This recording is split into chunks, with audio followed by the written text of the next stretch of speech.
Praise lord. కూడి వచ్చిన మీ అందరికి కూడా ప్రభు అయిన యేసుక్రీస్తు వారి అతి శ్రేష్టమైన నామంలో కార్నర్ స్టోన్ మినిస్ట్రీ వారి తరపున శుభాభివందనాలు తెలియజేస్తూ ఉన్నాం. ఈ దినం ఖురాన్ మరియు బైబిల్ వెలుగులో యేసుక్రీస్తు దేవుడే అన్న బైబిల్ అధ్యయనాన్ని మన మధ్యలో ఉన్నటువంటి బ్రదర్ ప్రవీణ్ గారు వచ్చి మనకి అధ్యయనాన్ని నేర్పిస్తారు. దీని గురించిన మరింత సమాచారము తెలుసుకోవాలని కోరుకున్నవారు బ్రదర్ ప్రవీణ్ గారు రాసినటువంటి త్రిత్వము అనే ఈ యొక్క పుస్తకం మీ అందరికీ చూపించడం జరుగుతుంది. త్రిత్వం అనే ఈ యొక్క పుస్తకము దీని అసలు వెల 100 రూపాయలు. దీనిని 70 రూపాయలకి మన బయట ఉన్నటువంటి బుక్ స్టాల్లో మనము పెట్టడం జరిగింది. ఈ పుస్తకం తీసుకుని మీరందరూ కూడా దీంట్లో ఉన్నటువంటి సమాచారాన్ని మీరు తెలుసుకోగలరని మనం చేస్తూ ఉన్నాము. ఈ సమయంలో బ్రదర్ ప్రవీణ్ గారికి ఈ సమయాన్ని మనం అప్పగించడం జరుగుతుంది. మరొకసారి నాకు ఈ అవకాశం ఇచ్చిన సంఘ పెద్దలకు మరి చేరొచ్చిన వాళ్ళందరికీ కూడా దేవుని నామంలో యేసుక్రీస్తు నామంలో శుభములు తెలియజేసుకుంటున్నాను. పరమందు దివిజులైన ఇహమందు మనుజులైన ప్రతి నాలుక మోకాలు ప్రభునే భజించుగాన, క్రీస్తే సర్వాధికారి, క్రీస్తే మోక్షాధికారి, క్రీస్తే మహోపకారి, క్రీస్తే ఆ సిల్వధారి అని మనం పాడుకున్న పాట నిజానికి ఈరోజు మనము చూడబోయే ఆ సబ్జెక్ట్కి చాలా సరిపోయేదిగా ఉంది, లేకపోతే చాలా దగ్గరగా నిజానికి అదే సబ్జెక్ట్ మనం చూడబోతున్నాం కనుక I like that song very much. క్రీస్తే నిజంగా సర్వాధికారి, క్రీస్తే నిజంగా మహోపకారి, క్రీస్తే మోక్షాధికారి మరియు ఆయనే సిల్వధారి. ఆయన ద్వారానే మనకు రక్షణ, నిరీక్షణ, మోక్షం, ఇంకేదైనా చెప్పండి, జన్నత్, బైబిల్లో చెప్పిన జన్నత్ మనకు లభిస్తుంది. ఒకసారి మనము ఈరోజు మనకిచ్చినటువంటి వాక్య భాగంలోకి వెళ్ళడానికి ముందు నేను ఒక చిన్న జరిగిన సంఘటన చెప్తాను.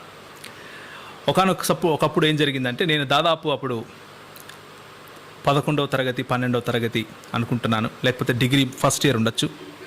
ఒక క్రిస్టియన్ బుక్ స్టోర్కి వెళ్ళాను, క్రిస్టియన్ పుస్తకాలు ఉన్న స్టోర్కి వెళ్ళాను.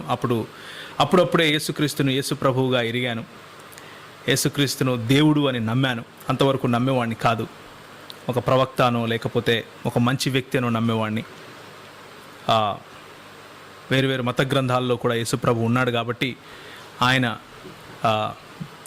బహుశా మంచివాడు అయి ఉండొచ్చు అన్నట్లుగా అనుకునేవాడిని. కానీ యేసు ప్రభువుని తెలుసుకున్న తర్వాత పుస్తకాలు అమ్మే చోటుకి వెళ్తే ఒక ఆయన ముస్లిం వ్యక్తి వచ్చి అడిగాడు, ఏమయ్యా మీరు యేసు ప్రభువుని దేవుడు దేవుడు దేవుడు అంటున్నారు, యేసు ప్రభు ఎక్కడైనా సరే నేను దేవుణ్ణి అని చెప్పుకున్నాడా? చెప్పుకుంటే చెప్పు, అప్పుడు మాట్లాడదాం అన్నట్లుగా ఛాలెంజ్ చేశాడు. ఆ రోజు నా జీవితంలో ఒక ప్రశ్న వచ్చింది. ఏంటంటే, నేను నమ్మే విశ్వాసము యేసు క్రీస్తు పైన, ఆయన దైవత్వము పైన, నేను నమ్మే విశ్వాసము యేసు క్రీస్తు పైన, ఆయన దైవత్వం పైన ఆధారపడి ఉంది. కానీ ప్రశ్నించేవాడు వచ్చి నన్ను ఏమని ప్రశ్నిస్తున్నాడంటే, యేసుక్రీస్తు నేను దైవాన్ని, నన్ను ఆరాధించు అని ఎక్కడైనా అడిగాడా, చెప్పాడా, బోధించాడా అని ప్రశ్నిస్తే, నాతో పాటున్న నా సీనియర్స్ కూడా ఆయన ఇచ్చినటువంటి ఆ ఛాలెంజ్ను స్వీకరించి ఏదో మాట్లాడారు, కానీ ఏదో కొన్ని సమాధానాలు చెప్పారు. కానీ అప్పుడు నా లేత మనసులో ఆ క్వశ్చన్స్, ఆ ప్రశ్నలు అలాగే మిగిలిపోయాయి. దానికోసమనే తిరిగి వేరు మత గ్రంథాలను చదివడం మొదలుపెట్టాను. బైబిల్ గ్రంథాన్ని ఎక్కువగా అర్థం చేసుకునే ప్రయత్నం చేశాను. నిజానికి ఈ యేసుక్రీస్తు మనుషుడా, కేవలం ప్రవక్త, లేకపోతే నిజంగా దేవుడా అన్నట్లు అని అర్థం చేసుకోవడం కోసం బైబిల్ గ్రంథాన్ని చదవటం మొదలుపెట్టాను. మొన్న మధ్య ఒక ఆయన, మనందరికీ తెలిసిన వ్యక్తి, బాగా ఈ మధ్య ఆంధ్రప్రదేశ్ మొత్తంలో కూడా తిరుగుతూ యేసుక్రీస్తు దేవుడు కాదు, కేవలం ఒక ప్రవక్త మాత్రమే, ఇస్లాం చెప్పినట్లు అల్లాహ్కు, దేవుడైన అల్లాహ్కు ఒక సేవకుడు, ఒక స్లేవ్ లేకపోతే బంటు, బానిస మాత్రమే అన్నట్లుగా చెప్తూ వస్తున్నాడు. కనుకనే ఈరోజు మనం మాట్లాడుకోబోయే విషయం ఏంటంటే, ఆ సబ్జెక్ట్ ఏంటంటే, యేసుక్రీస్తు బైబిల్ మరియు ఖురాన్ వెలుగులో దేవుడే. బైబిల్ మరియు ఖురాన్ వెలుగులో యేసుక్రీస్తు దేవుడే అన్న విషయాన్ని నేను మీకు ఈరోజు స్పష్టంగా తెలియజేసే ప్రయత్నం చేస్తాను. ఆ వీడియో నేను చూసినప్పుడు ఆ వీడియోలో ఆయన కొన్ని మాటలు చెప్పాడు. కొన్ని విషయాలను బైబిల్ నుంచి తీసుకుని వక్రీకరిస్తూ, లేకపోతే పెడార్థాలు దానికి చెబుతూ అని చెప్పచ్చు, లేకపోతే సందర్భంలో లేకుండా సందర్భానికి బయట మాట్లాడుతూ కొన్ని విషయాలను ఎస్టాబ్లిష్ చేసే ప్రయత్నం చేశాడు. He tried to speak in to the word of God rather than reading out just the way the word of God says. He tried to read into the word of God. ఆయన approach ను మనం కూడా తీసుకుంటూ, same approach మనం తీసుకుంటే ఖురాన్లో నుండే యేసుక్రీస్తును దేవుడు అని నిరూపించవచ్చు. దాన్ని ఈరోజు నేను డెమాన్స్ట్రేట్ చేస్తాను. ఓకే, వినే వాళ్ళందరికీ కూడా ఒక విషయం నేను చెప్పాలనుకుంటున్నాను. ఏంటంటే, I don't believe there is any other scripture other than the Bible. బైబిల్లో ఉన్న 66 పుస్తకాలు తప్ప మిగిలిన దేన్ని కూడా, మిగిలిన ఏ గ్రంథాన్నైనా, మిగిలిన ఏ లేఖనము అని చెప్పుకునే పుస్తకాన్నైనా నేను దేవుని గ్రంథంగా ధృవీకరించడం లేదు. నాకు అది అవసరం లేదు. వేరువేరు మతాలకు, వేరువేరు విశ్వాసాలకు వేరువేరు పుస్తకాలు ఉన్నాయి. అవి వారి పుస్తకాలకు ఉన్న మధ్య ఉన్నటువంటి సంబంధం. నాకు దానితో పని లేదు. నాకు ఈ 66 పుస్తకాలలో ఉన్నటువంటి యేసుక్రీస్తు ప్రభువు చాలు. యెహోవా దేవుడు చాలు. త్రియేక దేవుడు ఈ 66 పుస్తకాలలో తన ఉనికిని, తన ప్రేమను చాటుకున్నాడు. అది నాకు చాలు. ఇంకా ఏ గ్రంథం జోలికి నేను వెళ్ళాల్సిన అవసరము లేదు. ఆ వేరు గ్రంథాలు వచ్చి ఈ బైబిల్ గ్రంథాన్ని ధృవీకరించే అవసరము అంతకన్నా లేదు. కానీ వారు ఉపయోగిస్తున్నటువంటి వాళ్ళు ఉపయోగిస్తున్నటువంటి స్ట్రాటజీ ఏదైతే ఉందో, స్టాండర్డ్ ఏదైతే ఉందో, అదే స్టాండర్డ్ వాళ్ళపైన ఉపయోగిస్తే, ఉదాహరణకు ఈ విషయంలో షఫీ గారి పైన ఉపయోగిస్తే ఎలా ఉంటుంది అన్నది డిమాన్స్ట్రేట్ చేయడానికి మాత్రమే నేను ఖురాన్ వాడతాను. నాకు ఖురాన్ పైన, ఖురాన్ దేవుని గ్రంథమని, ఖురాన్లో ఉన్నవి లేఖనాలని విశ్వసించాల్సిన అవసరం లేదు అంటున్నాను. ఎందుకంటే నాకు 66 పుస్తకాలు చాలు.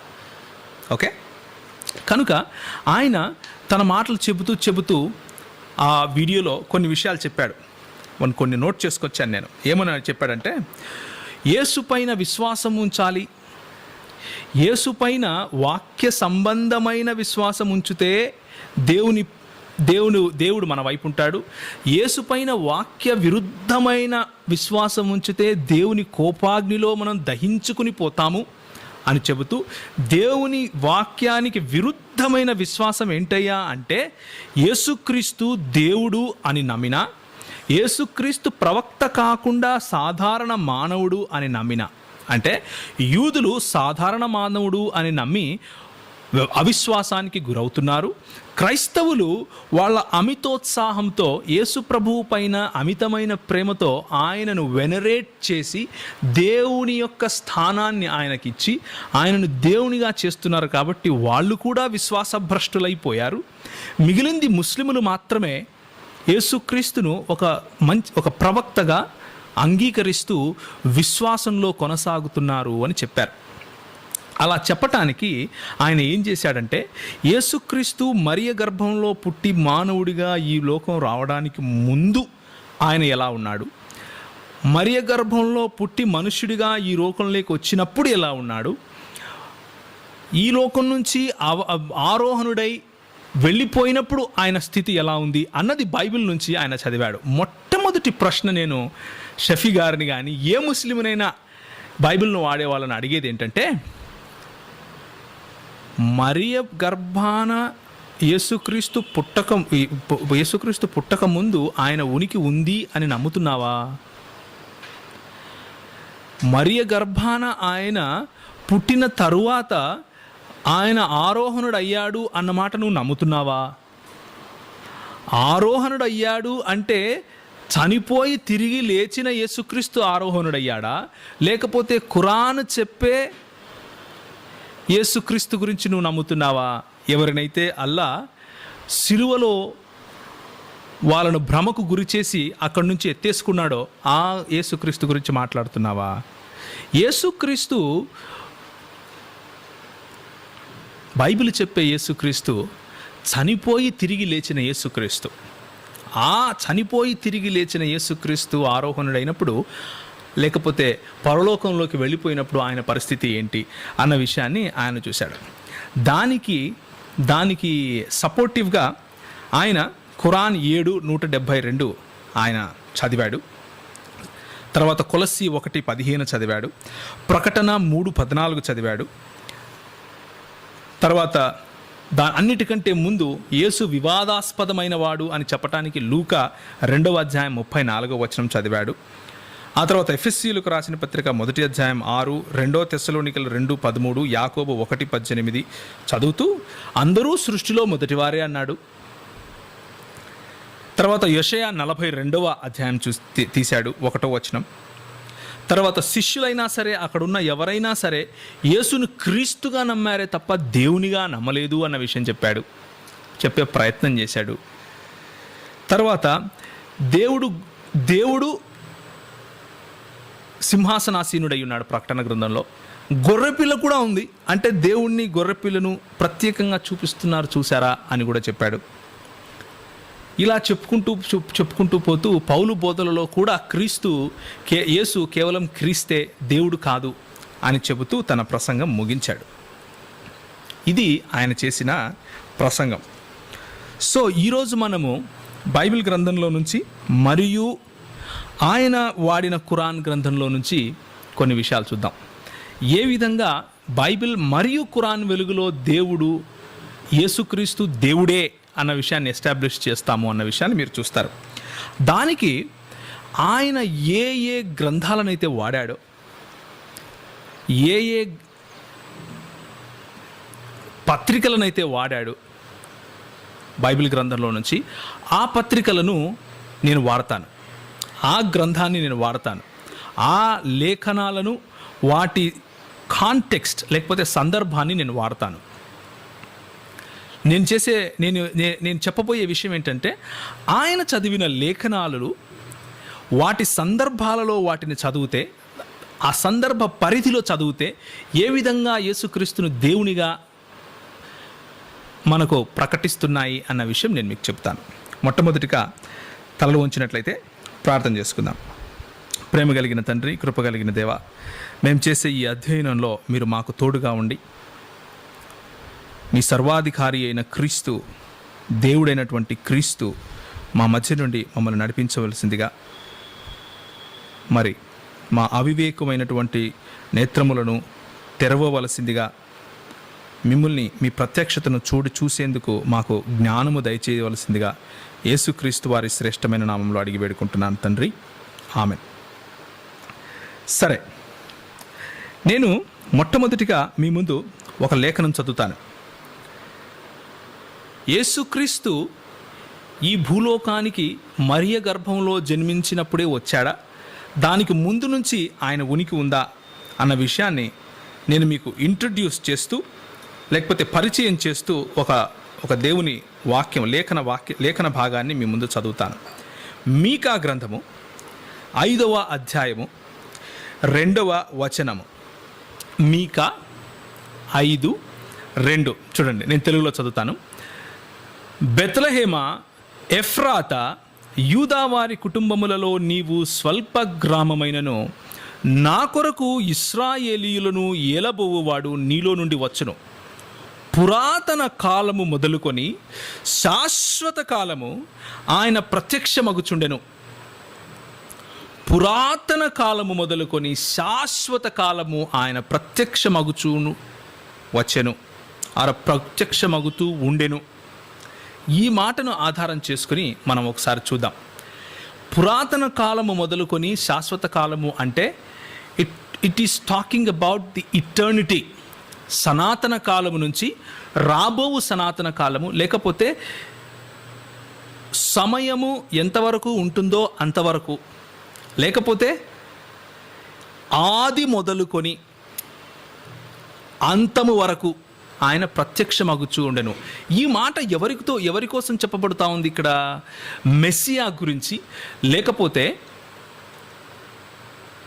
క్రీస్తుని గురించి చెప్పబడతా ఉంది. ఇక్కడ యేసు అన్నది మనం పక్కన పెడదాం, కానీ ఇస్లామీ సాహిత్యంలో యేసును క్రీస్తుగా మేము అంగీకరిస్తున్నాము అని షఫీ చెప్పాడు. యేసును అల్ మసీహ్,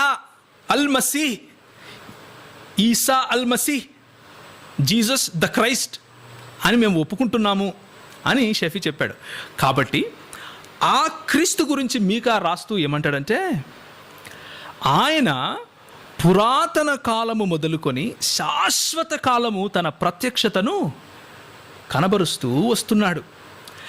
ఎక్కడెక్కడ ఎప్పుడెప్పుడు ప్రత్యక్షతలు కనబరుస్తూ వచ్చాడు అని చెప్పటానికి మనం ఉదాహరణగా కొన్ని విషయాలు చూద్దాం. నాతో పాటు దయచేయండి. ఆదికాండము 48వ అధ్యాయము. ఇక్కడ ఆశీర్వాదాలు ఇస్తున్నాడు. ఎవరు? యాకోబు తన పిల్లలకు ఆశీర్వాదాలు ఇస్తున్నాడు.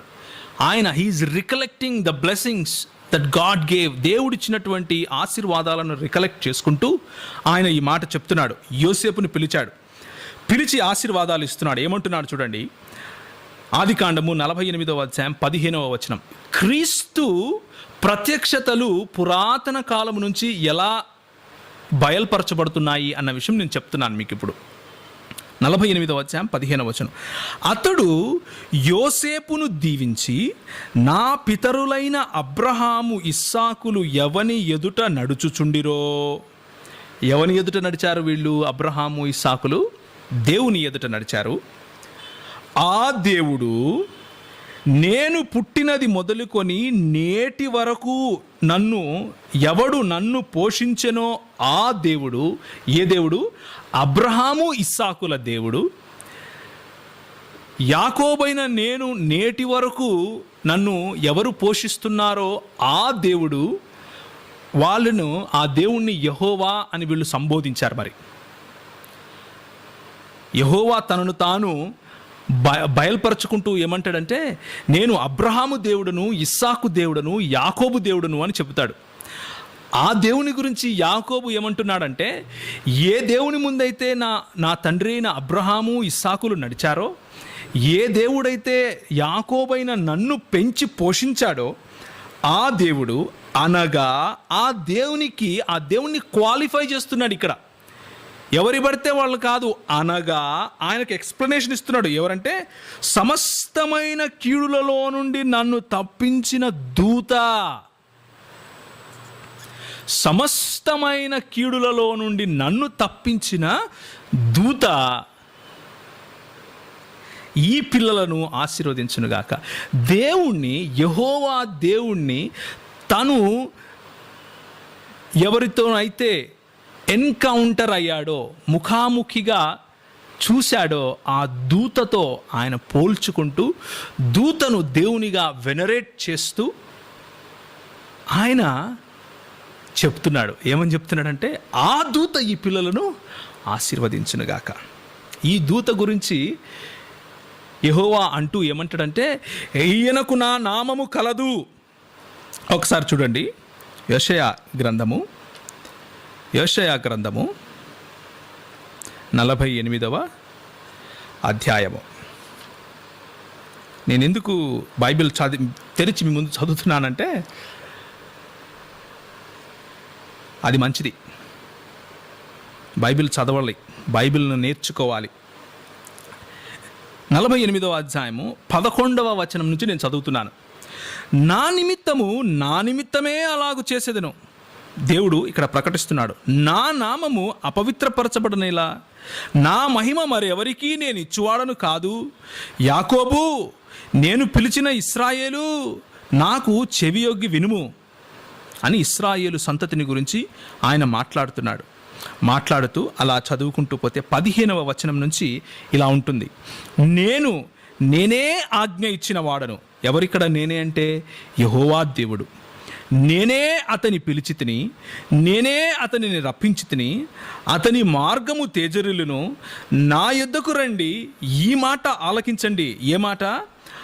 ఆది నుండి నేను రహస్యముగా మాట్లాడిన వాడను కాను, నేను ప్రత్యక్షపరచుకుంటూనే ఉన్నాను. రహస్యంగా ఏం మాట్లాడలేదు మీతో నేను. ఆది పుట్టిన కాలము, లేకపోతే ఆది నుండి నేను రహస్యముగా మాట్లాడిన వాడను కాను, అది పుట్టిన కాలము మొదలుకొని నేను అక్కడ నున్నవాడను. ఏది? అది పుట్టిన కాలము మొదలుకొని నేను అక్కడ నున్నవాడను. ఇప్పుడు ప్రభువగు యెహోవాయు, ఆయన ఆత్మయు, ఈయన ఎవరైతే మాట్లాడుతున్నాడో యెహోవా, ఆ యెహోవా ఏమంటున్నాడంటే, ఇప్పుడు ప్రభువగు యెహోవాయు, ఆయన ఆత్మయు నన్ను పంపెను. నీ విమోచకుడును ఇశ్రాయేలు పరిశుద్ధ దేవుడునైన యెహోవా ఇలాగూ సెలవిచ్చుచున్నాడు. ఒక యెహోవా పంపుతున్నాడు, ఇంకొక యెహోవా మాట్లాడుతూ ఏమంటున్నాడంటే, యెహోవాయు ఆయన ఆత్మయు నన్ను పంపించెను అంటున్నాడు. నీకు ప్రయోజనము కలుగునట్లు నీ దేవుడనైన యెహోవానగు నేనే నీకు ఉపదేశము చేయుదును అని పంపబడిన యెహోవా మాట్లాడుతున్నాడు. కనుక క్రైస్తవులు యెహోవా అంటే ఒంటరి అయిన అల్లా లాంటి దేవుని గురించి మాట్లాడటం లేదు అన్నది మొట్టమొదటిగా షఫీ లాంటి ముస్లింలు అర్థం చేసుకోవాలి. ఒంటరి అయిన దేవుణ్ణి మేము ఆరాధించము, త్రియేక దేవుణ్ణి మేము ఆరాధిస్తాం. త్రియేక దేవుడు ఆయన ఇశ్రాయేలీయులను ఒక దూతగా వచ్చి ఆశీర్వదించాడు. ఆ యెహోవాయే యెహోవా చేత, ఆయన ఆత్మ చేత పంపబడ్డాడు. ఆయన ప్రత్యక్షతలు పురాతన కాలము మొదలుకొని శాశ్వత కాలము మనకు అగుపడుచూనే ఉన్నాయి. ఆది చూడండి ఇంకొకసారి 16వ వచనంలో, ఆది నుండి నేను రహస్యముగా మాట్లాడిన వాడను కాను, అది పుట్టిన కాలము మొదలుకొని. ఏది పుట్టిన కాలము? ఆది అంటే సమయము అన్నది ఎప్పుడైతే మొదలైందో అది పుట్టిన కాలం నుండి. కానీ సందర్భాన్ని వక్రీకరించడంలో షఫీ కంటే ఎక్కువ నైపుణ్యం ఎవరికీ లేదు అన్నది నా అభిప్రాయం. ఎందుకంటే ఆయన యేసుక్రీస్తును కేవలము ఒక ప్రవక్త లేకపోతే మనిషి, ఆయన దేవుడు కాదు అని నిరూపించడానికి కొలస్సీయులకు రాసిన పత్రిక 1వ అధ్యాయమును విచ్చలవిడిగా వాడాడు. విచ్చలవిడిగా అని నేను ఎందుకంటున్నానంటే, ఇక్కడ ఏముందంటే ఆయన మాట్లాడిన మాట ఏంటంటే 15వ వచనం, ఆయన అదృశ్య దేవుని స్వరూపి అయి సర్వసృష్టికి ఆది సంభూతుడై ఉన్నాడు. ఆది సంభూతుడు అంటే ఏంటి? ఆది అంటే మొదలు, సంభూతుడు అంటే పుట్టినవాడు. అబ్బా, ఏ డిక్షనరీలో చదివావయ్యా? Let the Bible interpret the Bible. అదేవిధంగా నేను ఖురానును ఇంటర్ప్రిట్ చేస్తే నువ్వు ఒప్పుకుంటావా? అల్లా సృష్టికర్తలలో మేటి అయిన వాడు అంటే, చూసారా ఎంతమంది సృష్టికర్తలు ఉన్నారో అని నేనంటే నువ్వు ఒప్పుకుంటావా? ఒప్పుకోవు. ఎందుకు ఒప్పుకోవు? లాంగ్వేజ్ చూడు అంటావు. నేను వెళ్తాను మళ్ళీ అరబీలోకి, ఖాలికూన్ అని ఉంది అక్కడ అంటాను, సృష్టికర్తలు అంటాను. మరి ఎంతమంది సృష్టికర్తలు ఉన్నారయ్యా అని అడుగుతాను. దానికి నువ్వు ఏం సమాధానం చెప్తావయ్యా షఫీ? అలా కాదండి, ఆ విషయాన్ని ఒక సందర్భంలో అర్థం చేసుకోవాలి, అలా కాదు అని చెప్తావు. మరి ఆ ఇంగితం బైబిల్ చదివేటప్పుడు రాదా? ఆది అంటే మొదలంట, సంభూతుడు అంటే పుట్టినవాడంట. అది కాదు, మనం ఇంతవరకు చదివాం కదా. యెషయా గ్రంథం 48లో ఆది నుండి నేను రహస్యంగా మాట్లాడువాడను కాను, అది పుట్టిన కాలము మొదలుకొని. ఏది ఆది అంటే సమయం పుట్టినప్పుడు నుంచి, సమయానికి ముందున్నవాడు అని అర్థం, సమయాన్ని కూడా కలుగజేసిన వాడు అని అర్థం, అన్నిటిపైన అధికారం ఉన్నవాడు అని అర్థం, అన్నిటినీ సృజించిన వాడు అని అర్థం. ఇంకొక చిన్న ఒక మిసైల్ మీకు ఇస్తాను, భలే ఉంటుంది ఇది. ఏంటంటే ఆయన చదివి ఏమంటున్నాడంటే మొట్టమొదట పుట్టినవాడు అంటున్నాడు. ఓకే, ఈ పుట్టుక గురించి ఒకసారి మాట్లాడదాము ఖురాన్ అనే భాగంలోకి వచ్చినప్పుడు. మొదట ఇక్కడ చూద్దాం, ఆయన అదృశ్య దేవుని స్వరూపి అయి. ఈ మాట కనపడలేదా నీకు చదివేటప్పుడు? అదృశ్య దేవుని స్వరూపము యేసుక్రీస్తు అని చెబుతా ఉంటే, do you believe the same words? నువ్వు ఏ వచనాన్ని అయితే నువ్వు కోట్ చేశావో ఆ వచనాన్ని నమ్ముతావా? నువ్వు నమ్మితే రేపు బాప్తిసం తీసుకోవాల్సి వస్తుంది. ఎందుకంటే ఆయన అదృశ్య దేవుని స్వరూపము. ఇస్లాం నీకు ఎవరినైనా సరే దేవుని స్వరూపముగా చేసే అధికారం ఇచ్చిందా? అలాంటప్పుడు ముస్లిములను ఎందుకు భ్రమకు గురి చేస్తున్నావు? క్రైస్తవులను భ్రమకు గురి చేస్తున్నారు అని మేము అనుకోవడం లేదు.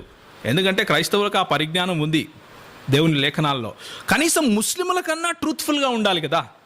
కనీసము ముస్లిముల కన్నా మీ లేఖనాలకు ట్రూత్ఫుల్గా ఉండాలి, నమ్మకంగా ఉండాలి. ముస్లిం లేఖనాలు ఏం చెప్తున్నాయి? తౌహీదులో 3 రకాలు ఉన్నాయి, అది తర్వాత చెప్తాను. ఖురాన్ భాగం వచ్చినప్పుడు చెప్తాను. తౌహీదులో 3 రకాలు ఉన్నాయి.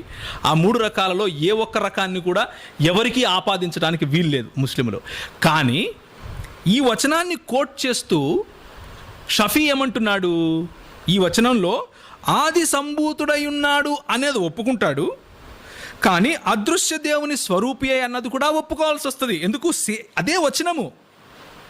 మరి అదృశ్య దేవుని స్వరూపి అన్న మాట కూడా షఫీ నమ్ముతున్నాడా? నమ్ముతూ ఉంటే నువ్వు ముస్లిము అని నేను ప్రశ్నిస్తున్నాను. ముస్లిములే ప్రశ్నించాలి, నేనెందుకు ప్రశ్నించడం? అదృశ్య దేవుని స్వరూపి అయి సర్వసృష్టికి ఆది సంభూతుడై ఉన్నాడు. ఆది సంభూతుడు అంటే సమయాన్ని కూడా ఆదిని కూడా కలుగ చేసినవాడు, అన్నిటికీ ముందున్నవాడు అని అర్థం సింపుల్ తెలుగు లాంగ్వేజ్లో. ఎలయనగా ఇలాంటి తలతిక్క సమాధానాలు చెప్పేవాళ్ళు, తలతిక్క ఇంటర్ప్రిటేషన్లు చేసేవాళ్ళు వస్తారని బహుశా, నాకు తెలియదు, బహుశా పౌలు గారికి తెలిసేమో. ఏలయనగా అంటూ దానికి ఎక్స్ప్లెనేషన్ రాస్తున్నాడు.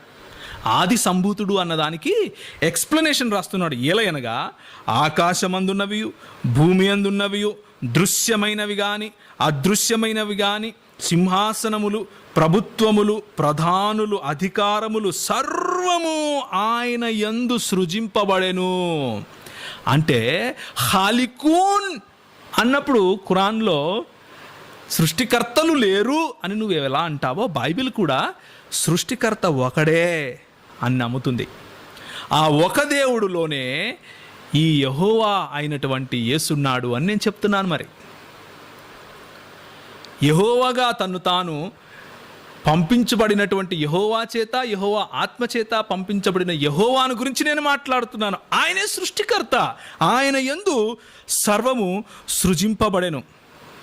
కనుక తండ్రి అయిన దేవుణ్ణి మాత్రమే యెహోవా అని పిలుస్తారు అన్నది నీ అజంప్షన్.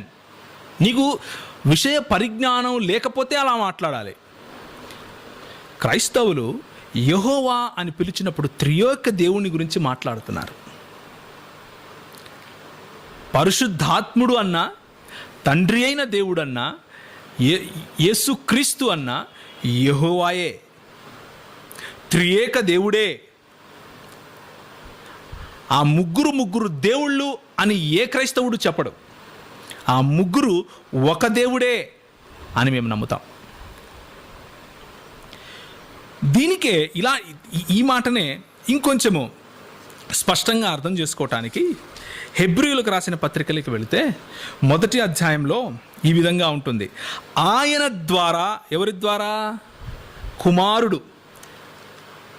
ఈ కుమారుని గురించి మాట్లాడుతూ షఫీ గారు రోమియోలకు రాసిన పత్రిక 8వ అధ్యాయం తీశారు. దాని గురించి నేను చెప్తాను ఈ పాయింట్ తర్వాత.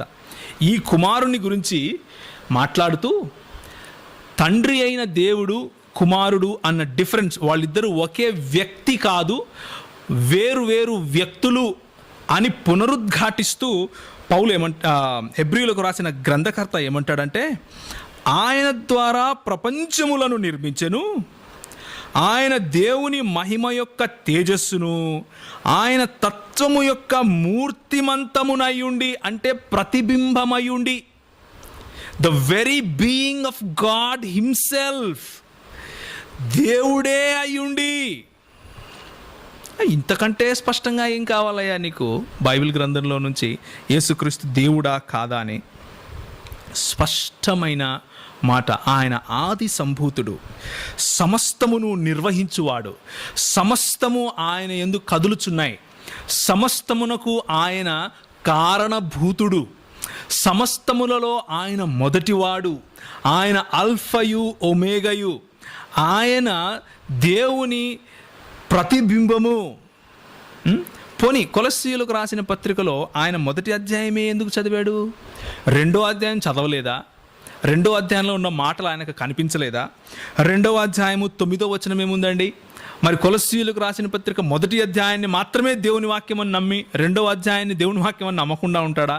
అలా చెర్రీ పికింగ్ నేను గనక చేస్తే ఖురాన్లో నుండి అసలు మొహమ్మద్ ప్రవక్తే కాదు అని కూడా నిరూపించవచ్చు, మొహమ్మద్ కేవలం మనిషి అని కూడా నిరూపించవచ్చు, ప్రవక్త కాదు కేవలం మనిషి అని నిరూపించవచ్చు, ఏదైనా నిరూపించవచ్చు. సందర్భానికి బయట మాట్లాడితే ఖురాన్లో రాముడు ఉన్నాడు అని కూడా నిరూపించవచ్చు. కనుక 2వ అధ్యాయం 9వ వచనం చూడండి. ఏలయనగా దేవత్వము యొక్క సర్వ పరిపూర్ణత, the fullness of God, the complete godliness, the complete God శరీరముగా క్రీస్తునందు నివసించుచున్నది. What more do you want? What more do you want? It clearly says. So ఏ కుమారుని చేతనైతే సమస్త సృష్టిని ఆయన సృష్టించాడో, ఏ కుమారుని శరీరములో అయితే సర్వ దేవత్వము నివసిస్తూ ఉందో ఆ కుమారుడు నేను ఒకటేనంట. మనందరం కూడా కుమారులమే, యేసుక్రీస్తు కుమారుడే, అలాంటి కుమారులు చాలామంది ఉన్నారు అని బుకాయించే ప్రయత్నం చేశాడు. ఎందుకో నేను చెప్తాను. రోమియోలకు రాసిన పత్రిక 8వ అధ్యాయం ఆయన తీశాడు. రోమియోలకు రాసిన పత్రిక 8వ అధ్యాయము చూడండి. ఎందరు ఆత్మచేత నడిపించబడుదురో వారు దేవుని కుమారులు అనబడుదురు. 14వ వచనం, దేవుని ఆత్మచేత ఎందరు నడిపింపబడుదురో వారందరూ దేవుని కుమారులయ్యుందురు. కాబట్టి క్రైస్తవులు ఎంతమంది ఉన్నారో వాళ్ళందరూ కూడా ఆత్మచేతనే రక్షణ పొందారు, కాబట్టి వాళ్ళందరూ కూడా దేవుని కుమారులే కదా అన్నట్లుగా he tried to equate Christians with Christ. కాకపోతే ఆ సందర్భం ఒకసారి చూస్తే ఆ పీఠముడు ఇట్లే విడిపోతుంది. చూడండి ఒకసారి. ఏలయనగా దాన్ని క్వాలిఫై చేస్తూ పౌలు రాస్తున్నాడు చాలా క్లియర్గా. దాని ముందున్న వచనం దాని ప్రక్కనున్న వచనం కూడా చదవకపోతే ఎట్లా? ఏలయనగా అంటే ఎందుకంటే మరలా భయపడుటకు మీరు దాస్యపు ఆత్మను పొందలేదు కానీ దత్తపుత్రాత్మను పొందారు. మనం ఎందుకు పిల్లలము దేవునికి అంటే, మనము యేసుక్రీస్తు ఏ విధంగా కుమారుడో ఆ విధంగా కాదు, మనము పిల్లలము దేవుని కుమారులము. ఎందుకంటే దత్తపుత్రాత్మను పొందాము, మనము దత్తత తీసుకోబడ్డాము. We are adopted into the family of God. దేవుని కుటుంబములోకి మనము దత్తపుత్రాత్మ పొందడం కారణంగా దత్తపుత్రులము అయ్యాము. ఇది క్రైస్తవ దృక్పథం తెలిసిన చిన్న పిల్లవాడు కూడా చెబుతాడు. క్రైస్తవ దృక్పథం తెలియకుండా వాక్యాన్ని విరిచి దాన్ని తుంచి నీ ఇష్టం వచ్చినట్లు నువ్వు మాట్లాడతాను అంటే ఏదైనా మాట్లాడచ్చు, ఎవరైనా మాట్లాడచ్చు, దానిదేముందండి. సందర్భము చాలా ప్రాముఖ్యం. కాబట్టి షఫీ వాడాడు ఈ పదాలన్నీ కూడా. కుమారుడు, దేవుని కుమారుడు మాత్రమే, దేవుడు కాదు, దేవుని కుమారుడు మాత్రమే, ఆయన మసీహ్ మాత్రమే, లేకపోతే దేవుని క్రీస్తు మాత్రమే అని చెప్పాడు. ఆ క్రీస్తుని గురించి మనం చూస్తూ ఏం చెప్పామంటే, ఆయన ప్రత్యక్షతలు పురాతన కాలము నుంచి శాశ్వత కాలము ఆయన చూపిస్తూ వచ్చాడు. కుమారుని గురించి చూస్తూ మనం ఏమన్నామంటే, ఆయన సృష్టికర్త అయిన దేవుడు అని చూసాం. ఇంకో మూడో మాట మనం వెళ్దాం. గొర్రెపిల్ల అన్నాడు. ఆ గొర్రెపిల్ల గురించి కూడా ఒక మాట చూద్దాం. గొర్రెపిల్ల గురించి చూస్తే మొత్తం ఇలాగే తెలిసిపోతుంది. గొర్రెపిల్ల గురించి వెళ్ళడానికి ముందు దేవుని కుమారుడు అనే విషయం గురించి ఒకసారి మాట్లాడదాం. అసలు షఫీ ముస్లిము అని చెప్పుకుంటాడు. షఫీ ముస్లిము అని చెప్పుకుంటే ఖురానును దేవుని గ్రంథము అని నమ్మాలి. ఖురానును దేవుని గ్రంథము అని నమ్మిన ముస్లిము ఏ విధంగా అల్లాహ్కు పిల్లలున్నారు అని నమ్ముతాడు, ఏ విధంగా అల్లాహ్కు పిల్లలున్నారు అని పబ్లిక్గా అందరి ముందు చెబుతాడు దేవునికి పిల్లలున్నారని. చూడండి, ఖురాన్ గ్రంథము 39వ అధ్యాయము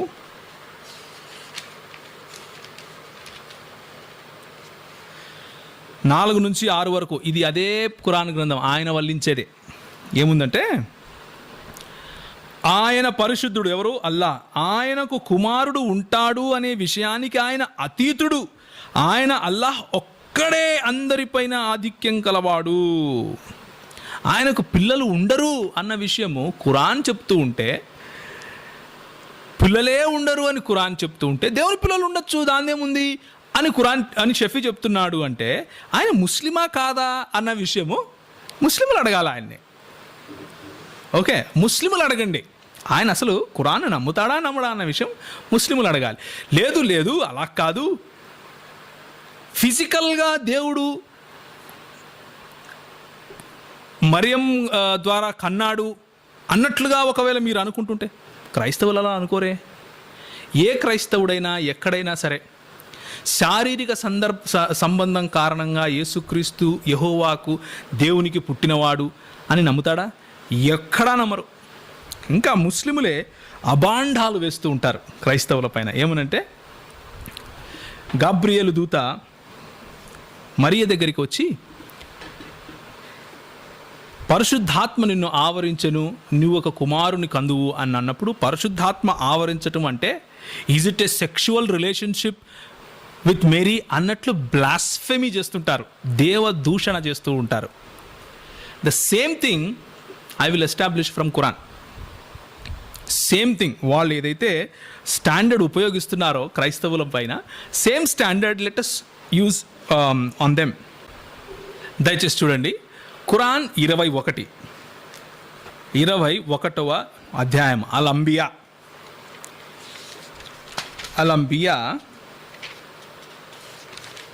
91వ వచనం, 21 అల్-అంబియా 91వ ఆయతు.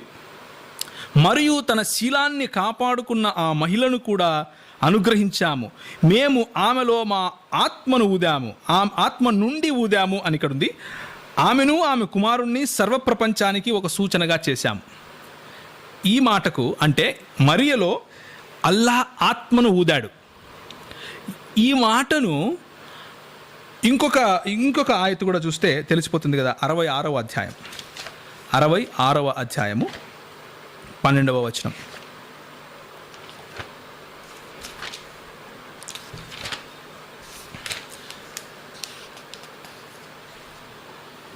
తహరీం.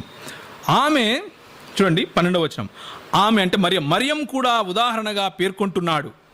ఆమె తన మానాన్ని కాపాడుకున్నారు, ఆ తరువాత మేము ఆమెలోకి మా తరపు నుండి ఆత్మను ఊదాము. సో ఇక్కడ మానాన్ని కాపాడుకోవడము, శీలాన్ని కాపాడుకోవడము అని చాలా జాగ్రత్తగా ఇస్లామీ తర్జుమాకారులు చేశారు. కానీ అక్కడ ఉన్నటువంటి ఆ మాట నిజానికి ఏంటంటే, నేను ఒకసారి అరబీలో కూడా చదువుతాను మళ్ళీ ఎందుకు. వమర్యమా బంతా ఇమ్రాన్ అల్లాతి అంటే ఇమ్రాన్ కుమార్తె అయిన మరియా అహ్సనాత్ ఫర్జహా అంటే ఉర్దూ ట్రాన్స్లేషన్ చూడండి ఎలా ఉందో. और इमरान की बेटी मरियम की मिसाल बयां फरमाई जिन्होंने अपनी शर्मगाह को महफूज रखा. అంటే తన ప్రైవేట్ ఆర్గన్ జెనైటల్ ఆర్గన్ అంటారు. అంటే తెలుగులో రతి జరుపుకోవడానికి ఉపయోగపడే అంగాలు అని అర్థం. వాటిని కాపాడుకుందంట ఆమె. కాపాడుకుంది కాబట్టి అల్లా తన ఆత్మను ఆమెలో ఊదాడు. దీన్ని తఫ్సీర్ ఇబ్నె కతీర్ అనే ఆయన కామెంటరీ రాస్తాడు. ఎవరికి? ఈ ఖురాన్లో ఉన్న ఆయతులకు. ఆయన రాస్తూ ఏమంటాడంటే, మరియా ఛాతి భాగములో ఉన్న ప్రాంతంలో అల్లాహ్ దూత ఊదితే ఆత్మ తన మర్మాంగాల్లో నుండి దూరిపోయి లోపల బిడ్డగా మారిందంట.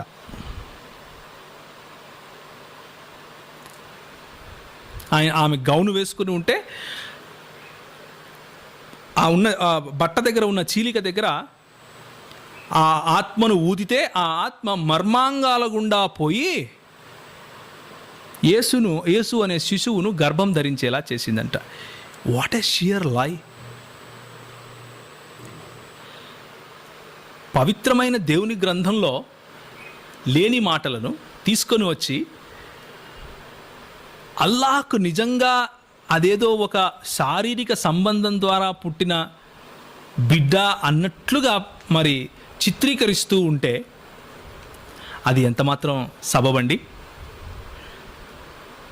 కాబట్టి కుమారుడు అన్నప్పుడు మరి ముస్లిములు దాన్ని ఏ విధంగా అర్థం చేసుకుంటారో నాకు తెలియదు, కానీ క్రైస్తవులు మాత్రం కుమారుడు అన్నప్పుడు ఆయన by nature and by existence తన ఉనికిలోనే ఆయన కుమారత్వము అన్న ఆ ఆఫీస్ని తీసుకున్నారు, ఆ రోల్ని తీసుకున్నారు. అంతేగాని మరియకు లేకపోతే ఇంకెవరికో దేవుని ద్వారా కలిగిన శారీరక సంబంధం ద్వారా కలిగిన కుమారుడు అని క్రైస్తవులు ఎవ్వరూ చెప్పరు. చెబితే ముస్లిములే చెప్పాలి. తఫ్సీర్ ఇబ్నే కతీర్ ఆధారంగా నేను చదివిన ఖురాన్లోని 66, 12, 21, 91 అనే ఈ 2 ఆయతుల ఆధారంగా తఫ్సీర్ ఇబ్నే కతీర్లో ఆయన ఇచ్చినటువంటి కామెంటరీని ఆధారంగా చేసుకుంటే నమ్మితే ముస్లిములే నమ్మాలి, మేము నమ్మము.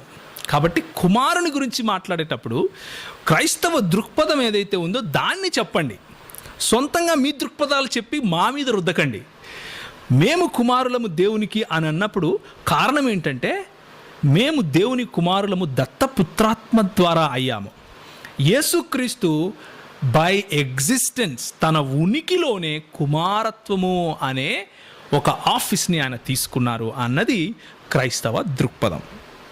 ఇప్పుడు స్పష్టంగా మనకు తెలిసింది ఏంటంటే యేసును క్రీస్తు అని మేము నమ్ముతున్నాము అని షఫీ అన్నాడు. యేసును కుమారుడు అని కూడా మేము నమ్ముతున్నాము అని కూడా షఫీ అన్నాడు. క్రీస్తుకు ఉండాల్సినటువంటి క్రీస్తును ఏ విధంగా యాకోబు దేవునితో పోల్చాడో నేను చూపించాను. క్రీస్తు ఏ విధంగా పురాతన కాలము నుంచి శాశ్వత కాలము ఆయన ప్రత్యక్షతలు చూపిస్తున్నాడు అన్న విషయాన్ని మీకా గ్రంథం నుంచి చూపించాను. యెషయా గ్రంథము 48 నుంచి ఆ క్రీస్తు మరెవరో కాదు యెహోవాయే అన్న విషయాన్ని కూడా చూపించాను. మొట్టమొదటిది.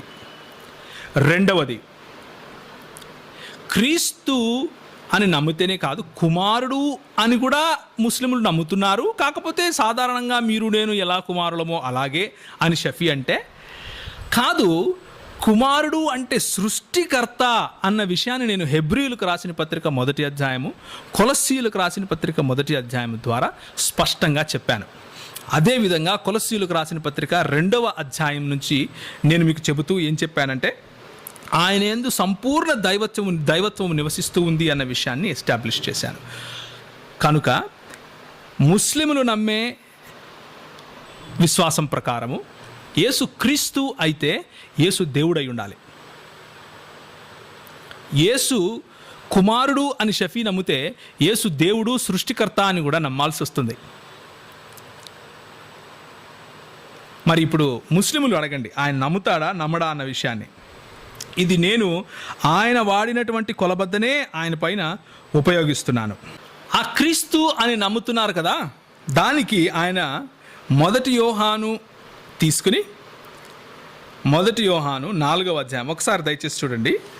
1 యోహాను వ్రాసిన మొదటి పత్రిక 4వ అధ్యాయాన్ని చూపిస్తూ, యేసు క్రీస్తు శరీరధారి అయి వచ్చెనని ఏ ఆత్మ ఒప్పుకొనునో అది దేవుని సంబంధమైనది. కాబట్టి మేము యేసు క్రీస్తు శరీరధారిగా వచ్చాడు అని నమ్ముతున్నాం, కాబట్టి మేము దేవుని సంబంధమైన వారమే అంటూ ఆయన బొంకాలను చూశాడు.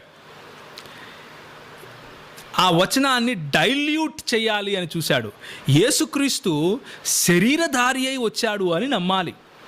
శరీరధారి అయి వచ్చాడు అంటే ఇప్పుడు షఫీ శరీరధారి అయి వచ్చాడు అంటామా? మనము షఫీ పుట్టాడంటామా?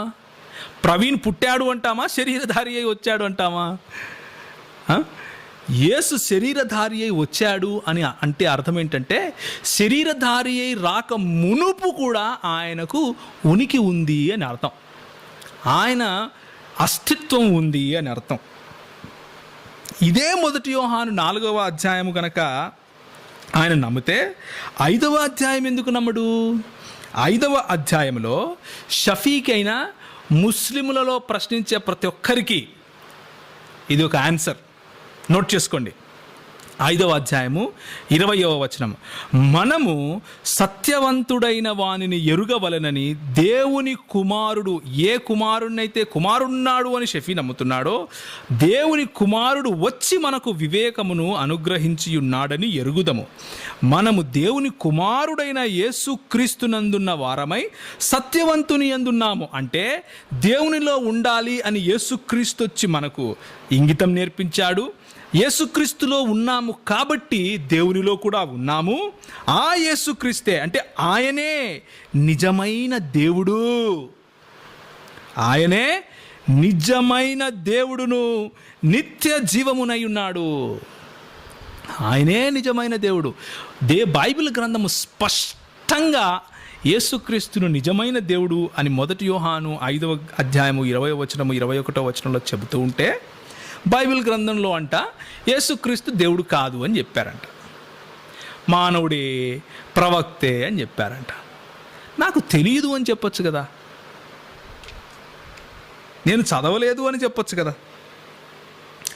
ఇప్పుడు ఖురాన్ భాగం కొద్దాం. ఆయన వాడిన పుస్తకాలు తప్ప వేరేటివి ఏవి వాడలేదు నేను. ఆయన వాడిన రెఫరెన్సెస్ తప్ప, దానికి చుట్టుపక్కల ఉన్న ఆయతులు తప్ప, వచనాలు తప్ప వేరేవేవి వాడలేదు నేను కావాలనే అలా చేశాను.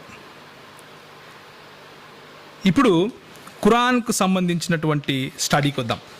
మరి బాగానే ఉందండి, యేసుక్రీస్తు బైబిల్ ప్రకారంగా దేవుడే, మరి ఖురాన్ ప్రకారంగా ఎలా దేవుడు అని మీరు నన్ను అడగచ్చు. ఓకే, ఇప్పుడు మనం చూసాం ఖురాన్లో సురా 21వ సురా 91వ ఆయత్తు చూసాము. తర్వాత 66వ సురా 12వ ఆయత్తు చూసాము. ఈ రెండిట్లో ఏముందంటే, అల్లాహ్ ఆత్మను మరియలో ప్రవేశింపజేశాడు కనుక యేసు ప్రభువు పుట్టాడు. ఆ మాటని రుజువు చేస్తూ సహీ అల్ బుఖారీ ఏమంటుందంటే, Sahih al Bukhari volume number 6, Sahih al Bukhari volume number 6, page number 65, హదీసు సంఖ్య 4476. ఇందులో ఏముంటుందంటే, వాళ్ళు వెళ్ళి ఈసాని అడుగుతున్నారు, go to Isa, Allah's slave, his messenger and Allah's word and a spirit coming from him. అంటే యేసుక్రీస్తు దేవుని యొక్క కలాం, లేకపోతే వర్డ్, లేకపోతే వాక్యము, మరియు ఆత్మ. ఇంకొక వచనం చూద్దాం. Sahih al Bukhari volume number 6, page number 190. Page number 190. ఇది 4712 అనే హదీసు నుంచి నేను చదువుతున్నాను. 4712. You are Allah's messenger and his word and his రూహ్ సోల్. సో అక్కడ కాంటెక్స్ట్లో ఇంకా చాలా ఉంది, నేను అదంతా చదవను. ఎందుకు? షఫీ తీసుకున్న అప్రోచే తీసుకుందాం. షఫీ ఏ విధంగా అయితే బైబిల్ను చదివి ప్రూవ్ చేస్తాడో అదే విధంగా మనం కూడా చేద్దాం. ఎలా ఉంటుందో చూడండి. ఇప్పుడు ఖురాన్లో ఏముంది? అల్లా ఆత్మను ఊదాడు. ఓకే, ఆదామును సృష్టిస్తూ అల్లా ఏమన్నాడంటే, నేను ఒక మట్టి నుంచి ఆదామును చేస్తున్నాను, చేసి నా ఆత్మను అందులో ఊదాను, మనిషి అయి కూర్చున్నాడు. అంటే అల్లా ఊదాడు అంటే ఆయన ఆత్మనే ఊదుతాడు. సో యేసు ప్రభువు అల్లాహ్ ఆత్మయున్నాడు. సహీహ్ అల్ బుఖారీ ప్రకారము యేసు ప్రభువు అల్లాహ్ వాక్యమయున్నాడు. వాక్యములు ఎక్కడి నుంచి వస్తాయి? నీ చిత్తము నుంచి వస్తాయి, నీ నీ నీ ఆలోచన శక్తి నుంచి వస్తాయి, నీ ఆలోచన నుంచి వస్తాయి. వాటంతట అవే రావు. సో అల్లాహ్లో నుండి వాక్యాన్ని ఆత్మను తీసేస్తే ఏం మిగులుతుంది? 0 మిగులుతుంది. అల్లాహ్ నుండి వాక్యాన్ని ఆత్మను తీసేస్తే ఏమవుతుంది? 0 అవుతుంది. కాబట్టి యేసుప్రభు ఎవరు? అల్లాహే. మీ ప్రకారము మీ పద్ధతిలో. నేను ఇలా చదవను నా గ్రంథం కానీ నీ గ్రంథం కానీ. I want to be truthful to both my book and your book. కానీ నేను చదివే నా గ్రంథానికి నీ గ్రంథానికి రెండిటికీ విశ్వాసయోగ్యంగా ఉంటాను. మరి నువ్వు తీసుకున్న అప్రోచ్ తీసుకుంటే 2 నిమిషాల్లో ప్రూవ్ చేయొచ్చు యేసు ప్రభు దేవుడని. ఇంకొక మాట చూడండి. సూరా 3:49 ఖురాన్. సూరా 3వ అధ్యాయము, సూరా 3:49 చూడండి. మీ ముందే నేను మట్టితో పక్షి ఆకారం గల ఒక బొమ్మను తయారు చేసి దానిలోకి శ్వాస ఊదుతాను, అది అల్లా ఆజ్ఞతో పక్షి అవుతుంది. నేను అల్లా ఆజ్ఞతో పుట్టుగ్రుడ్డిని కుష్ఠరోగిని బాగు చేస్తాను. ఎవరంటున్నారు? ఈసా అంటున్నాడు. అంటే యేసు, ఖురాన్లో ఉండేటటువంటి యేసు ఏమంటున్నాడంటే, మీ ముందే నేను మట్టితో ఒక పక్షిని చేస్తాను, దాంట్లో నా శ్వాసను ఊదితే దానికి ప్రాణం వస్తుంది. అదే మాట సహీహ్ అల్ బుఖారీ సేల్స్ అండ్ ట్రేడ్ అనే ఒక చాప్టర్ ఉంది. Sahih al బుఖారీలో sales and trade అనే ఒక చాప్టర్ ఉంది. అందులో హదీసు సంఖ్య 428 428. నోట్ చేసుకోండి కావాలంటే, you can refer it. Sales and trade, the book of sales and trade, Sahih al బుఖారీలో. ఆ పుస్తకంలో 428కి వెళ్తే అక్కడ ఏముంటుందంటే, ప్రవక్త గారు అంటున్నారు, ఎవరైతే చిత్రకారులు ఉంటారో, పెయింటింగ్స్ వేస్తారో, బొమ్మలు చేస్తారో, ఆ బొమ్మలు చేసే వాళ్లకు పనిష్మెంట్ ఉంటుంది. అల్లాహ్ వచ్చినప్పుడు దానిలో ప్రాణం ఊదు అని అడిగితే వాళ్ళు ఊదలేకపోతారు. ఎందుకంటే ఎవరికి చేత కాదు, దేవుడు మాత్రమే ప్రాణం ఇవ్వగలడు. ఇక్కడ యేసుక్రీస్తు ఏం చేస్తున్నాడు? సహీహ్ అల్ బుఖారీని గనక షఫీ నమ్మితే, ముస్లింలు నమ్మితే, ఇప్పుడు నేను చదివిన ఈ ఖురాన్ గ్రంథంలో ఉన్నటువంటి 3వ అధ్యాయం 49వ వచనాన్ని గనక మీరు నమ్మితే, యేసుక్రీస్తు తన శ్వాసను ఊదితే అవి పక్షులైపోతున్నాయి. అల్లాహ్ మాత్రమే చేయగలిగిన పని యేసు చేస్తున్నాడు. సో ఖురాన్ గ్రంథం ప్రకారం కూడా యేసుక్రీస్తు అల్లా ఆత్మయ్య ఉన్నాడు, అల్లా వాక్యమై ఉన్నాడు. అల్లా చేయగలిగినటువంటి సృష్టి లేకపోతే ప్రాణం పోయటం అనేది యేసుక్రీస్తు మాత్రమే చేయగలుగుతున్నాడు. ఆ విధంగా చూసినా కూడా యేసు దేవుడే. మరి నువ్వు అవలంబించినటువంటి లేకపోతే షఫీ అవలంబించినటువంటి పద్ధతిని కనుక మనం అవలంబిస్తే యేసుక్రీస్తు దేవుడు అని ఖురాన్ నుంచి ఇట్టే ప్రూవ్ చేయొచ్చు. అది పెద్ద సమస్య కాదు. అయినప్పటికీ క్రైస్తవులకు ఖురాన్లో నుంచి నేర్చుకోవాల్సిన అవసరం లేదు. ఖురాన్లో నుంచి యేసుక్రీస్తు దేవుడా కాదా అని చూడాల్సిన అవసరం లేదు. మనకున్నటువంటి ఈ 66 పుస్తకాలు చాలు. 66 పుస్తకాలు ఉన్నటువంటి బైబిల్ గ్రంథం మనకు చాలు, మనకు అవసరమే లేదు. సో నేను ఇంకొక మాట చెప్పాను మీకు. ఏమని చెప్పానంటే, తౌహీద్ అంటే ఒక దేవుణ్ణే ఆరాధించాలి అన్నటువంటి ఇస్లాంలో ఉన్నటువంటి మొట్టమొదటి పిల్లర్ లా ఇలాహి ఇల్లల్లాహ్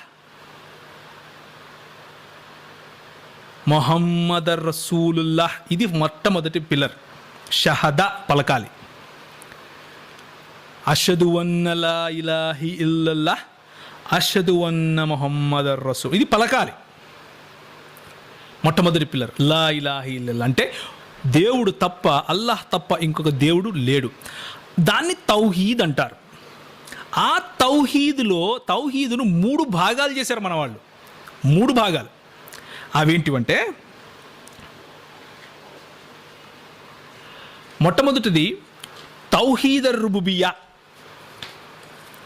తౌహీదర్ రుబుబియ్యా అంటే అల్లాహ్ మాత్రమే రబ్, లేకపోతే అల్లాహ్ మాత్రమే ప్రభువు, ఆయన మాత్రమే సృష్టికర్త అని చెప్పాలి వాళ్ళు. అది మొట్టమొదటిది, తౌహీదులో ఉన్నటువంటి మొదటి భాగం. రెండవ భాగం ఏంటంటే తౌహీద్ అల్ అస్మా వసిఫాత్. తౌహీద్ అల్ అస్మా వసిఫాత్. మూడవ భాగం ఏంటంటే తౌహీద్ అల్ ఇబాదా. తౌహీద్ అల్ ఇబాదా. ఇబాదా అంటే ఆరాధన. మొదటిది ప్రభువు కేవలం అల్లాహ్ అని నమ్మాలి. రెండవది ఆయన గుణగణాలు లేకపోతే ఆయన పేర్లు ఇంకెవరికి ఇవ్వకూడదు. మూడవది ఆయనను మాత్రమే ఆరాధించాలి. ఇది తౌహీద్లో ఉన్నటువంటి 3 భాగాలు.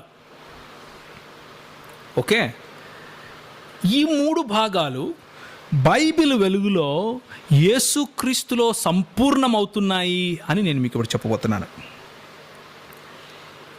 ఈ బైబిల్ వెలుగులో ఏ బైబిల్నైతే షఫీ ఉపయోగించి యేసుక్రీస్తు దేవుడు కాదు అన్నాడో, ఏ ముస్లిం షఫీ అయితే తౌహీద్ను విశ్వసిస్తాడో, ఆ తౌహీదులో ఉన్న 3 భాగాలు యేసుక్రీస్తులో సంపూర్ణమవుతున్నాయి అని నేను మీకు చూపించబోతున్నాను.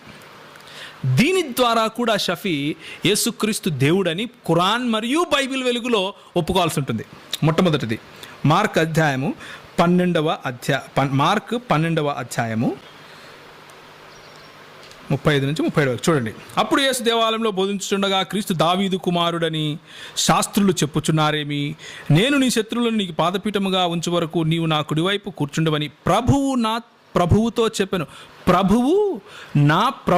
చెప్పెను. ఇదే మాటలు హెబ్రీయులకు రాసిన పత్రికలకి వెళితే ప్రభువు అన్న మాట క్రీస్తుకు ఆపాదించబడుతూ ఉంటుంది. కీర్తనల గ్రంథంలో వెళితే దావీదు ప్రభువు నా ప్రభువుతో చెప్పెను అన్న మాట మనకు కనపడుతుంది. అంటే మెస్సియాను ప్రభువు అని దేవుడే పిలుస్తున్నట్లుగా మనకు కీర్తనాకారుడు, యేసుక్రీస్తు ప్రభువు వారు, హెబ్రీయులకు రాసిన గ్రంథము ఈ 3 చెబుతున్నాయి. సో మొట్టమొదటిది తౌహీదర్ రుబుబియ్యా ఫలించింది కదా. ప్రభువు అని ఎవరినీ పిలవకూడదు, ఇలాహ్ అని ఎవరినీ పిలవకూడదు. కానీ అది బైబిల్ గ్రంథంలో యేసుక్రీస్తును పిలుస్తున్నారు. అదే దానియేలు 7:13-14, మార్క్ 13:26 నుంచి 27 వరకు, మార్క్ 14:6 వీటన్నిటిలో కూడా ప్రభువు అన్నమాట స్పష్టంగా మనకు తెలిసిపోతుంది. నిన్న మన షఫీ గారు మాట్లాడుతూ పౌలు అపోస్తులుల కార్యమును ఉపయోగిస్తూ వారి సినగోగులకు అంటే సమాజ మందిరాలకు వెళ్ళి యేసు క్రీస్తని, యేసు ప్రభు అని వాళ్ళతో వాదిస్తూ వచ్చాడు అని చెప్పాడు. మరి ప్రభువు అని ఎవరిని పిలవకూడదు తౌహీదర్ రబుబియా ప్రకారం, కానీ రబ్ అని యేసుక్రీస్తును పిలుస్తున్నారు.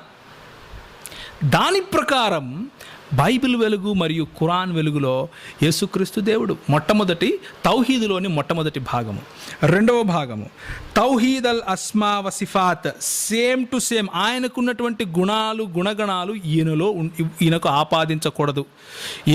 అల్లాహ్ సృష్టికర్త అయితే యేసుక్రీస్తు సృష్టికర్త అని మనం చూసాం. కొలస్సీయులకు రాసిన పత్రిక 1వ అధ్యాయంలో అల్లాహ్కి ఆపాదించినటువంటి పేర్లు ఇంకెవరికి ఆపాదించకూడదు. మర్సిఫుల్ అని ఎవరికి ఆపాదించకూడదు, యేసుక్రీస్తుకు ఆపాదించారు. ప్రేమ ఆపాదించకూడదు, ఆపాదించారు. క్షమాపణ అల్లాహ్ మాత్రమే చేస్తాడు, యేసుక్రీస్తుకు ఆపాదించారు. ప్రభువు యేసుక్రీస్తుకు ఆపాదించారు.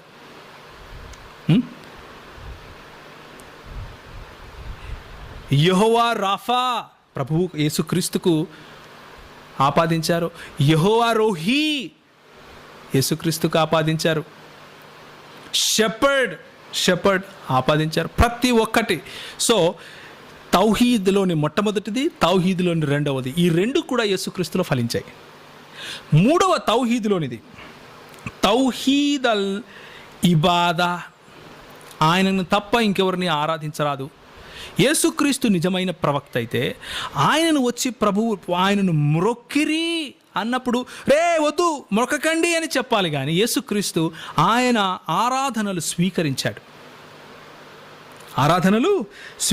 యోహాను సువార్త 5వ అధ్యాయము, యోహాను సువార్త 5వ అధ్యాయం 22 నుంచి 23 వరకు చూద్దాము.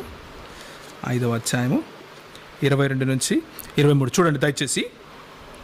తండ్రి ఎవనికి తీర్పు తీర్చడు గాని తండ్రిని ఘనపరచునట్లుగా అందరూ కుమారుని ఘనపరచవలనని తీర్పు తీర్చుటకు సర్వాధికారము కుమారునికి అప్పగించి ఉన్నాడు. ఏ కుమారుని గురించి అయితే షఫీ మాట్లాడుతున్నాడో ఆ కుమారునికి తండ్రిని ఏ విధంగా ఘనపరచాలో, దేవుణ్ణి ఏ విధంగా ఘనపరచాలో అదే విధంగా కుమారుణ్ణి ఘనపరచాలి. ద సేమ్ ఇబాదా that you give to father, the same ఇబాదా you should give to son. క్రీస్తు వారికి అదే ఇబాదా ఇవ్వాలి. దానియేలు గ్రంథము 7వ అధ్యాయము, దానియేలు గ్రంథము 7వ అధ్యాయము 27వ వచనము చూడండి. ఆకాశమంతటి క్రిందనున్న రాజ్యమును అధికారమును రాజ్య మహత్యమును మహోన్నతుని పరిశుద్ధులకు చెందును. ఆయన రాజ్యము నిత్యము నిలుచును. ఇది ఎవరి గురించి మాట్లాడుతున్నాడు? ప్రభువు అయినటువంటి క్రీస్తు గురించి మాట్లాడుతున్నాడు. అధికారులందరూ దానికి దాసులై విధేయులగుదురు. ఇంతలో దానికి దాసులై విధేయులగుదురు అంటే యేసుకు విధేయులవ్వాలి. ఇదే మాటను మనము ప్రకటన గ్రంథంలో ఒకసారి చూద్దాం. ప్రకటన గ్రంథాన్ని ఆయన వాడుతూ 21వ అధ్యాయాన్ని షఫీ గారు చూడండి ఒకసారి. ప్రకటన గ్రంథము 21వ అధ్యాయాన్ని వాడుతూ ఏమన్నారంటే, సర్వాధికారి అయిన దేవుడగు ప్రభువును గొర్రెపిల్లయు అంటూ, ప్రభువు గొర్రెపిల్ల చూసారా, ఆయన గొర్రెపిల్లగా ఉన్నాడు. రైట్ హ్యాండ్ సైడ్లో అందరూ గొర్రెలు ఉంటారు అంటే విశ్వాసులుగా ఉంటారు. ప్రభు వచ్చి ఆయన విశ్వాసునిగా తీర్చాడు అంటూ బొంకసాగాడు. అది కాదు దాని యాక్చువల్ మీనింగ్. 3వ అధ్యాయం చూడండి. విశ్వాసులకు ఎవరైనా మొక్కుతారా? విశ్వాసులను ఎవరైనా ఆరాధిస్తారా? 5వ అధ్యాయము 9 నుండి నేను చదువుతున్నాను. ఈ పాత్రలు పరిశుద్ధుల ప్రార్థనలు తీసుకొని వచ్చారు. ఎవరి దగ్గరికి? పెద్దలు. నీవు ఆ గ్రంథమును తీసుకొని దాని ముద్రలు విప్పుటకు యోగ్యుడు. ఎవరితో చెప్తున్నారు? యేసుక్రీస్తుతో, గొర్రెపిల్లతో చెప్తున్నారు. నీవు వధింపబడిన వాడవై నీ రక్తమిచ్చి ప్రతి వంశములోను ఆయా భాషలు మాట్లాడు వారిలోను ప్రతి ప్రజలలోను ప్రతి జనములోను దేవుని కొరకు మనుషులను కొని మా దేవునికి వారిని ఒక రాజ్యముగాను యాజకులుగాను చేసితివి గనుక వారు భూలోకమందు ఎలుదురు, కృతపాట పాడుదురు. మరియు నేను చూడగా, ఇప్పుడు చూడండి, సింహాసనమును జీవులను పెద్దలను ఆవరించి ఉన్న అనేక దూతల స్వరము వినబడెను. వారి లెక్క కోట్ల కొలదిగా ఉండెను. వారు వధింపబడిన గొర్రెపిల్ల శక్తియు ఐశ్వర్యమును జ్ఞానమును బలమును ఘనతయు మహిమయు స్తోత్రమును పొందనర్హుడని గొప్ప స్వరముతో చెప్పుచుండ్రి. విశ్వాసులకు ఈ విధంగా చెప్తారా? కనుక ప్రకటన గ్రంథము 5వ అధ్యాయము 13-14 వచనాల ప్రకారము ఏ గొర్రెపిల్లనైతే షఫీ నమ్ముతున్నాడో, ఏ గొర్రెపిల్ల అయితే కేవలం విశ్వాసి అని నమ్ముతున్నాడో, పరలోకంలో దేవుని కుడిపార్శ్వన విశ్వాసులు ఉంటారు, ఆ విధంగా గొర్రెపిల్ల ఉంది, గొర్రెపిల్ల యేసు ప్రభువే, యేసు ప్రభు కూడా విశ్వాసిగా ఉన్నాడు అని చెప్తున్నాడో, ఆ గొర్రెపిల్లకు వీరు అక్కడున్న పెద్దలు పరిశుద్ధులు ప్రార్థన చేస్తున్నారు. ఆ గొర్రెపిల్ల ఎదుట సాగిల పడుతున్నారు. 8వ వచనంలో ఆ గొర్రెపిల్ల ఎదుట సాగిల పడిరి అని ఉంది. ఆ పరిశుద్ధాల ప్రార్థనలు పోస్తున్నారు సువర్ణ పాత్రలో తీసుకొని. 13వ వచనంలో భూలోకమందును భూమి క్రిందను సముద్రములోను ఉన్న ప్రతి సృష్టము అనగా వాటిలో ఉన్న సర్వము సింహాసనాసీనుడైన వానికి గొర్రె పిల్లకును స్తోత్రము అని చెప్తున్నారు. సో నేను షఫీని ఆహ్వానిస్తున్నాను. సృష్టములో నీవు కూడా ఉన్నావు, ముస్లింలందరూ ఉన్నారు. ఒకరోజు ఈ గొర్రెపిల్ల ఎదుట సాగిలపడి ఆయనను మ్రొక్కాల్సి ఉంటుంది. ఒకరోజు ఈ గొర్రెపిల్ల ఎదుట, ఏ గొర్రెపిల్లనైతే కేవలం విశ్వాసి అని అంటున్నావో షఫీ, ఆ గొర్రెపిల్ల ఎదుట సాగిలపడి మ్రొక్కాల్సి ఉంటుంది. సృష్టము అయిన నీవు సృష్టికర్త అయిన దేవుని కుమారుడైన యేసుక్రీస్తు ఎదుట ప్రతి కాలు ప్రతి మోకాలు వంగి తీరుతుంది, ప్రతి నాలుక ఆయనను ఘనపరుస్తుంది. కాబట్టి ఖురాన్ మరియు బైబిల్ వెలుగులో యేసుక్రీస్తు దేవుడు అని నేను మీకు ప్రూవ్ చేశాను. ఖురాన్ మరియు బైబిల్ వెలుగులో ఖురాన్ బోధించే తౌహీద్ ప్రకారంగా తౌహీద్ అల్ రబూబియా, తౌహీద్ అల్ ఇబాదా, తర్వాత తౌహీద్ అల్ అస్మా వ సిఫాత్, ఈ మూడిట్లో కూడా యేసుక్రీస్తు స్పష్టంగా దేవుడు అని, అల్లాహ్కు ఏ ఏ ఏ ఏ మాటలైతే కేవలం అల్లాహ్కే ఆపాదించాలో అవన్నీ కూడా యేసుక్రీస్తుకు ఆపాదిస్తున్నట్లు మరి బైబిల్ గ్రంథం చెబుతా ఉంది. కనుక నిజమైన తౌహీద్కు ముస్లింలను నేను ఆహ్వానిస్తున్నాను. నిజమైన తౌహీద్కు రమ్మని షఫీని నేను ఆహ్వానిస్తున్నాను. గొర్రెపిల్లకు ఆయన ఎదుట సాగిల పడమని నేను ఆహ్వానిస్తున్నాను. ఎందుకంటే ఎంత కష్టపడినా నిజాత్ అనేది దొరకదు, విడుదల దొరకదు. ఎంత కష్టపడినా క్రైస్తవ దృక్పథ ప్రకారము దేవుణ్ణి సంతోషపరచడం అనేది జరగని పని. ఇస్లాం సాహిత్య ప్రకారం కూడా అది కేవలము యేసుక్రీస్తు పాదాల దగ్గరికి వచ్చి ఆయనను ప్రభువుగా అంగీకరిస్తేనే జరుగుతుంది, ఆయనను ఆరాధిస్తేనే జరుగుతుంది, ఆయన దేవుడు అని నమ్మితేనే జరుగుతుంది. అదే తౌహీద్. అందుకే రోమిలకు రాసిన పత్రిక 10వ అధ్యాయం 9వ వచనం చూడండి. 10వ అధ్యాయం 9వ వచనం, అదేమనగా యేసు ప్రభు అని, తౌహీద్లోని మొదటి మాట ప్రభువు అల్ రబ్ అని నీ నోటితో ఒప్పుకొని, అంటే ఆయనను ఆరాధించి ఆయన ఎదుట సాగిలపడి, అంటే తౌహీదల్ ఇబాదా చేస్తే, దేవుడు మృతులలో నుండి ఆయనను లేపినని నీ హృదయపూర్వకముగా విశ్వసించిన యెడల నీవు రక్షించబడుదువు. క్రీస్తు అని మేము నమ్ముతున్నాము అని చెబితే సరిపోదు. ఏ క్రీస్తును మీరు నమ్ముతున్నారు అన్నది పాయింట్. నేను చెప్పిన క్రీస్తు మీకా గ్రంథము 5వ అధ్యాయం 2 ప్రకారము పురాతన కాలము నుండి శాశ్వత కాలము ఆయన తన ప్రత్యక్షతను చూపుతూ ఉన్నాడు. ఆ క్రీస్తును మరి నువ్వు నమ్ముతున్నావా? ఆ క్రీస్తు దేవుని కుమారుడు అని ఎవరు నమ్ముతారో వారు దేవుని ఆత్మ గలవాడు, అలా నమ్మని వాడు దేవుని ఆత్మ లేనివాడు అని యోహాను చెప్తున్నాడు. నువ్వు ఏ కోవలో ఉన్నావు అని నేను కూర్చున్న వారిని ప్రశ్నిస్తున్నాను. మరి షఫీ లాంటి వారిని నేను ఆహ్వానిస్తున్నాను. నిజమైన తౌహీద్కి రండి. యేసు ప్రభు అని విశ్వసించి దేవుడు ఆయనను మృతులలో నుండి లేపాడు అని సంపూర్ణంగా నువ్వు విశ్వసిస్తే నువ్వు రక్షణ పొందుతావు, రక్షింపబడతావు. రక్షించబడటము అంటే ద్రాక్షారసము లేకపోతే వైన్ ప్రవహించే జన్నతులోకి వెళ్ళటం కాదు, దేవుని సన్నిధిలో జీవించటం. అందుకని యేసు ప్రభువు వారు ఒక మాట అన్నారు, ఎక్కడ 2-3 కూడి ఉందిరో వారి మధ్యలో నేను ఉంటాను అన్నాడు. మీరు నా నామమున నన్నేం అడిగితే అది నేను చేస్తాను అన్నాడు. నేను నా తండ్రి వారి వద్దకు వచ్చి వారితో సహజీవనం చేస్తాము అన్నాడు. కనుకనే క్రైస్తవులు అబ్బా తండ్రి అని పిలవగల సామర్థ్యం ఉన్నవాళ్ళు. తండ్రి అని పిలిచే హక్కు క్రైస్తవులకు ప్రభువు ఇచ్చాడు. ఎందరు ఆయనను అంగీకరించుదురో వారందరికీ దేవుని పిల్లలగుటకు అధికారం ఇవ్వబడెను. యోహాను సువార్త 1వ అధ్యాయం. ఆ అధికారము నీకు కావాలి అనుకుంటే సహోదరుడా సహోదరి, యేసుక్రీస్తు ప్రభువు పాదాల చెంతకురా, నిజమైన తౌహీదును అంగీకరించు. నిజమైన తౌహీద్ నువ్వు ఏ రోజైతే యేసు ప్రభువును అంగీకరించి ఆయన పాదాలకు మొక్కుతావో ఆ రోజే సంభవం. ఎందుకంటే ఈరోజు కాకపోతే రేపైనా సరే ప్రతి సృష్టించబడిన ప్రతి ఒక్కటి యేసు ప్రభువును, గొర్రె పిల్లను ఆరాధించక తప్పదు. ప్రభువు ఈ వాక్యమును దీవించి ఆశీర్వదించునుగాక.